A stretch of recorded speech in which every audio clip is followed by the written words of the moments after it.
Very good to join us today. So I think what I'll do just to start off is just get a little overview of the program to attendees, and then we'll get into our chat about the program. So I guess just to provide some details. So this is a post-experience Master of Business Administration.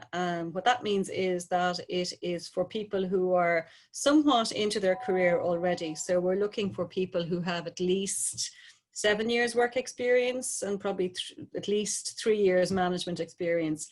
The reality, and as you'll know this as well, Maureen, the reality is that most people would have 15 years work experience, and probably quite a few of those, like probably 10 years management experience. The more experience you have, the better it is for this program. I do get a lot of people querying attending the program who are more junior in their career, and to be honest, I would feel I'd be doing them a disservice if I said it was the time to do it. It really is for people who are later on in their career, who have really a good sense of how organizations work, and also where they want to go in their organization or in their career. So it is a generalist MBA in that it's not a niche program. Sometimes you get an MBA in hospitality management, for example, but this is a generic MBA, and the content of this program is the content that you will find in Harvard MBA and Stanford Business School and UCL. All the top universities will have the content that we have. And as you know, we have a double accreditation, not only on the business school, but also on our MBA. And so that means you can be very confident that the quality of our program meets international standards. So it really is a global qualification that travels enormously well. So it is an intense program, I would say.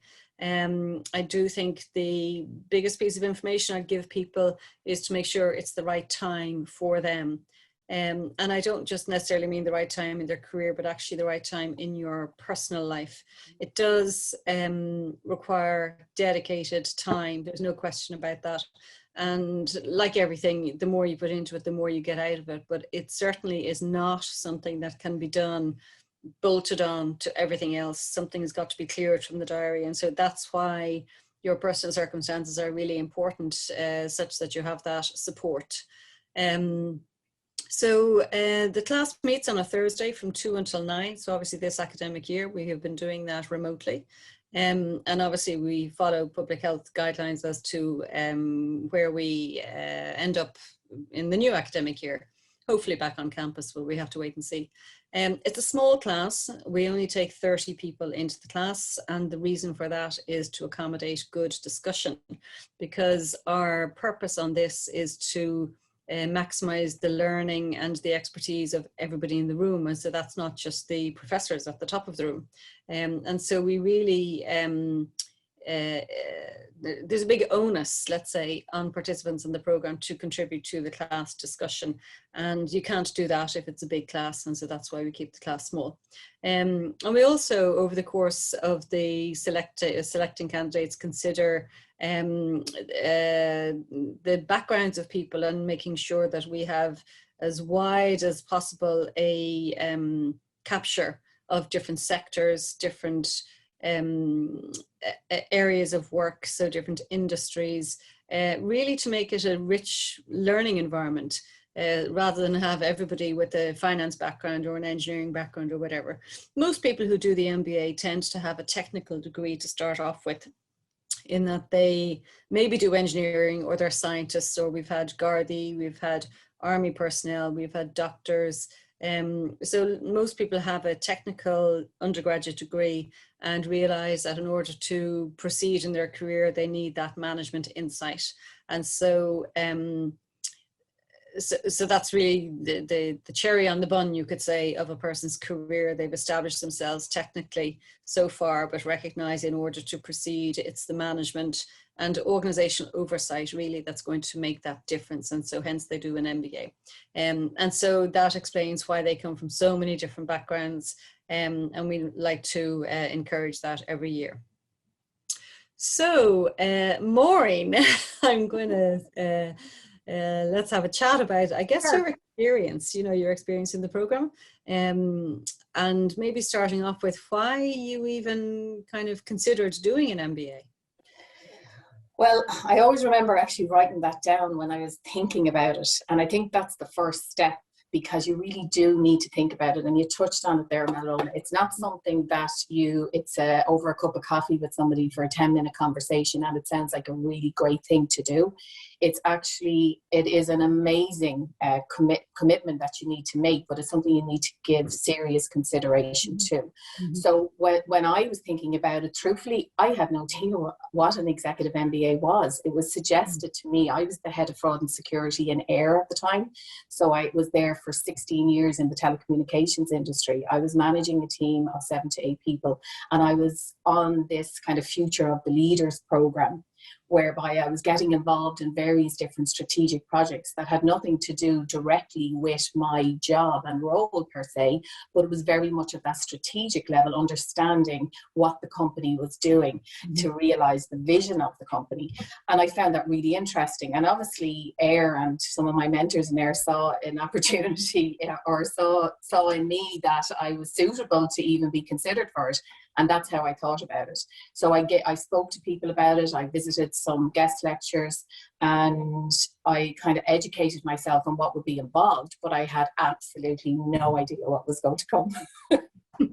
And did you get a nasty shock or a pleasant surprise? Oh, Melrona, honestly, do you know what? I was so delighted actually to come on today, because it really just brought me back to a place of such wonderful memories. Now, honestly, and I was a little bit emotional about it, because I thought, you know what, I haven't seen the class, because we normally do a reunion. Now, we've had some small reunions online and we were doing little walks, and some of us actually are helping each other at the moment doing strategic reviews for some of the startups that spun out of our class, and helping our classmates who become lifelong friends.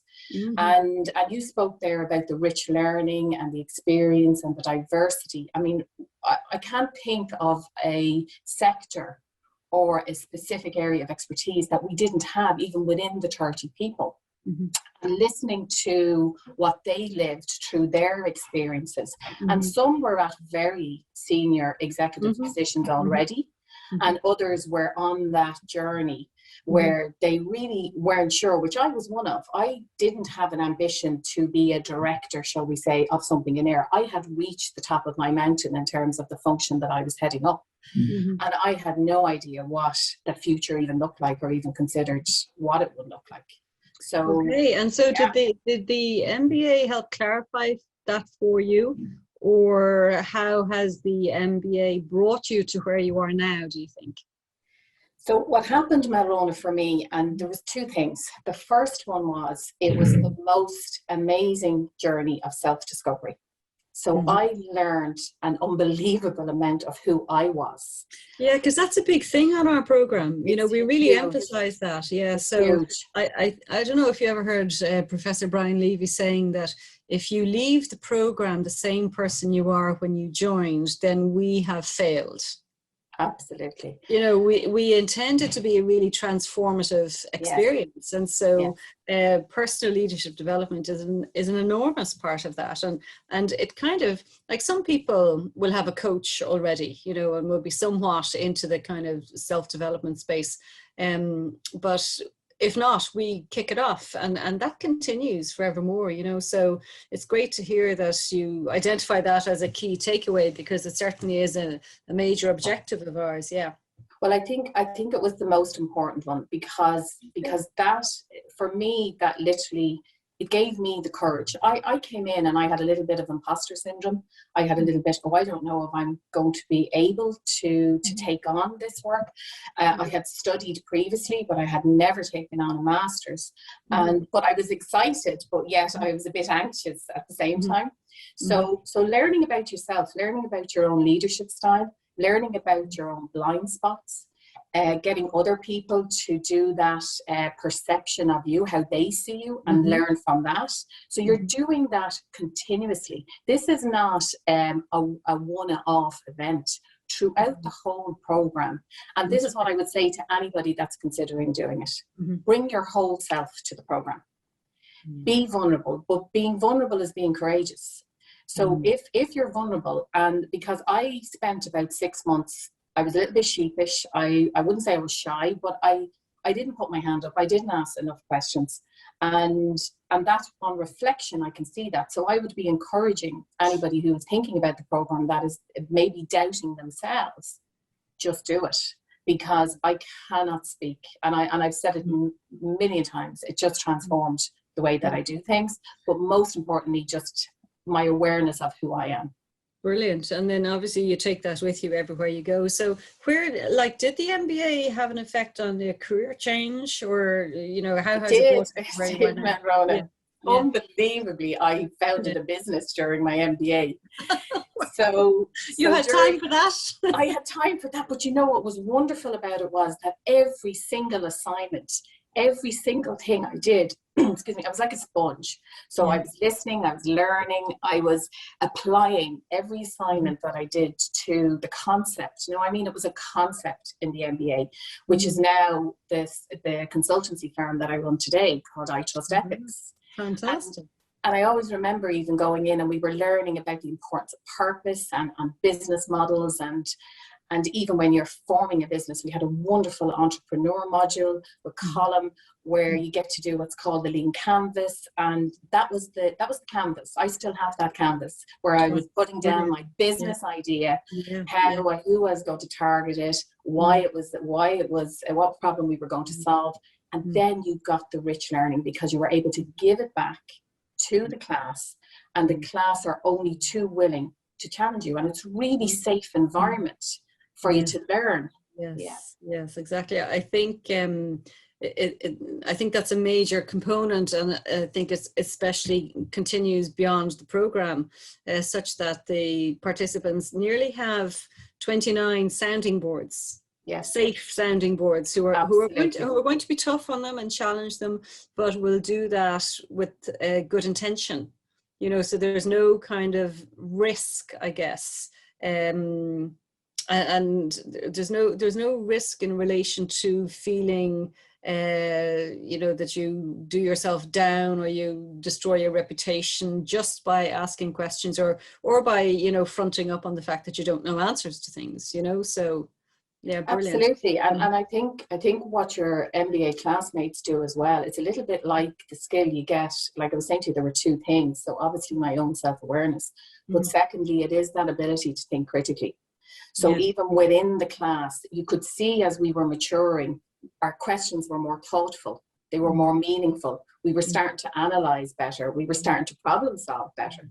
And you could just see everybody maturing in different ways and at different stages, because it was just a wonderful journey. And I know I probably sound overly excited and we're not paying you to say and I just want to say that for the record, because anybody that knows me personally will know that that's just my personality. But at the same time, I couldn't speak highly enough, and even for my business to be able to, and again, I know I said about being vulnerable, but that's how I did feel going in. But being able to stand up in front of the class and share a concept that you had, and then out of it then be able to take your assignments and apply it. I mean, I developed my business model, I developed my strategy, I developed the name, even understanding about branding, psychology, and just the importance then of culture and the type of culture that I wanted to put in place for my organization. And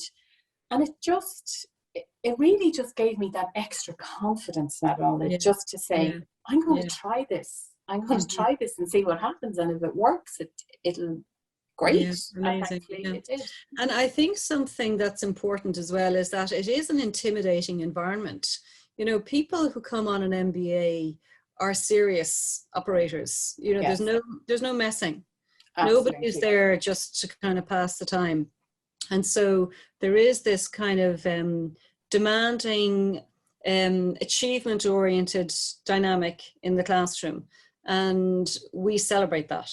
And we absolutely witness people embracing that and delving into it and being demanding of themselves over the course of the 2 years. And absolutely, so when I teach you in second year, the people who arrive in second year are quite different to the people who were there in first year, you know. Definitely. Rightly so, you know.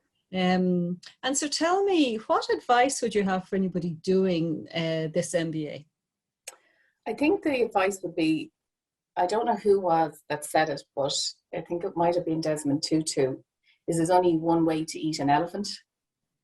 So it's one bite, bit by bit, right? Okay. And I always remember going into Finian Buckley's class, and Finian was extraordinary lecturer, and he was the one that obviously was responsible for predominantly bringing us all on our self-discovery journey with our PAMs, and there was a big elephant up. And as first year MBAs, you know, some people are first with their hand up, some people are quick out of the traps, and some aren't. But the question was, can you eat an elephant?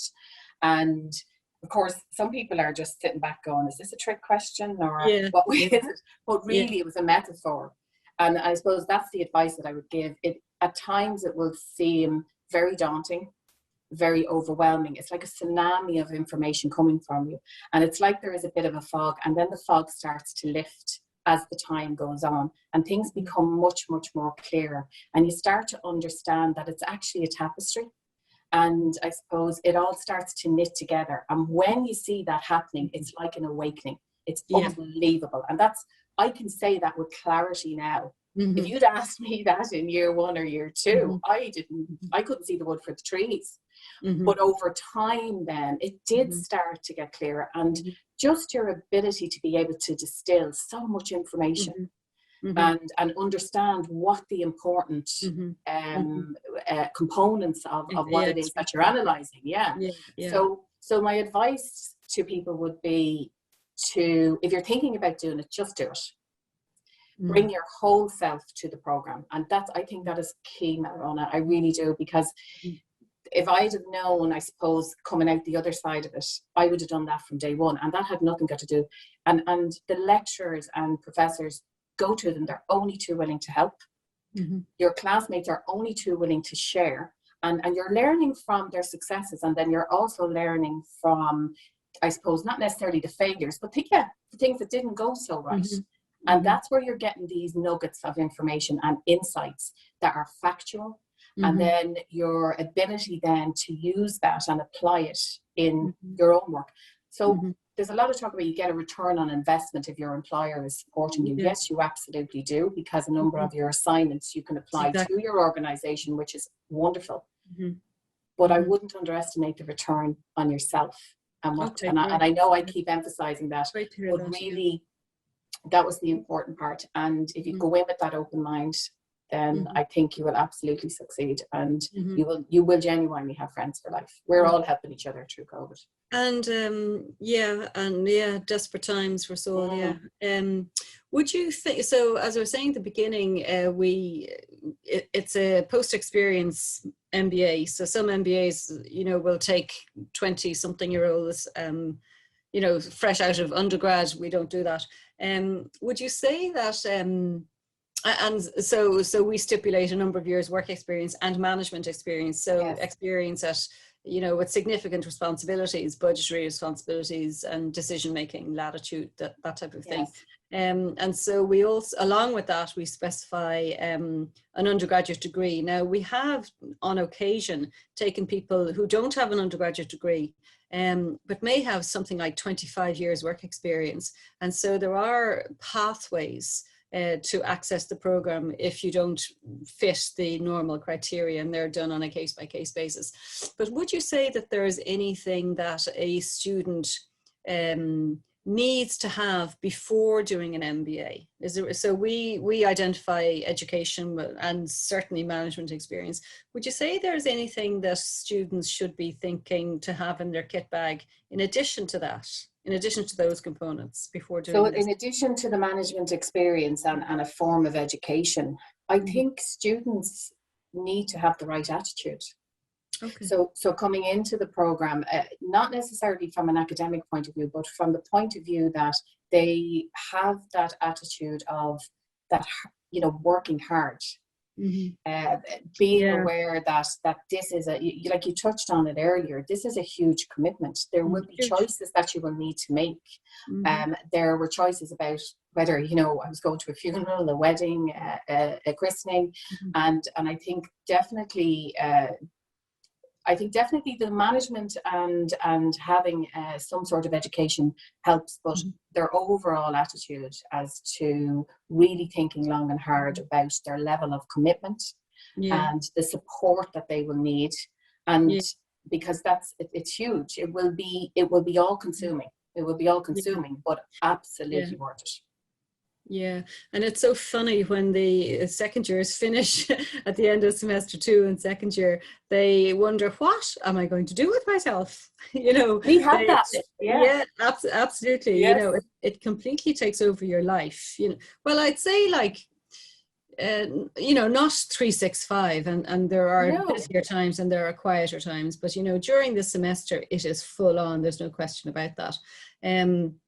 But people do wonder how they ever fitted it in, and when it's all over, don't really know what to do with themselves, because it has been so, you know, engrossing, you know. It was, and funny you say that, Madrona, because we continue to meet for at least a year afterwards. Now, I mean, on the same day.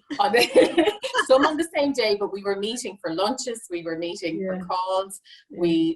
Just that sense of belonging that you have, and it's a builder. The network is incredible, and you've shared a very, very unique and special experience that I would say that you will never find in anything else. Nothing will compare to it. Yeah, it's quite we call, in the leadership field, we refer to crucible experiences, which are experiences where you go through the fire and come out the other side, you know, a different kind of person. And those experience, that's kind of like what the MBA is. But it's such a bonding experience then of all the people who have done it, because it's a joint endeavor, a joint journey, if you like, you know. It is. And you've seen people at their worst.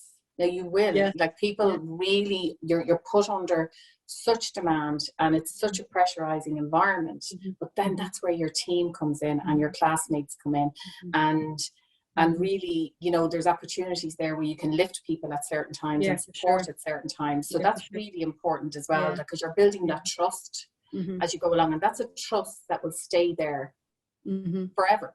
And I think as well, like everybody's in the same boat, holding down very demanding jobs. You know, this is the other thing. So this is not, nobody's in there who's not working full time. Although we did one year have a gentleman who had retired, who was a wonderful addition to the class. He was wonderful because he had so much experience. Like you couldn't have matched it at all.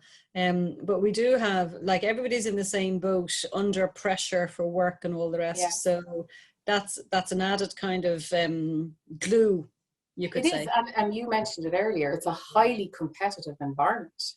And you know something, it absolutely matches the corporate world, and it matches the environments in which you are going to be operating in, which you're going to be managing in, which you're going to be making those strategic decisions and choices, and how you're going to execute those.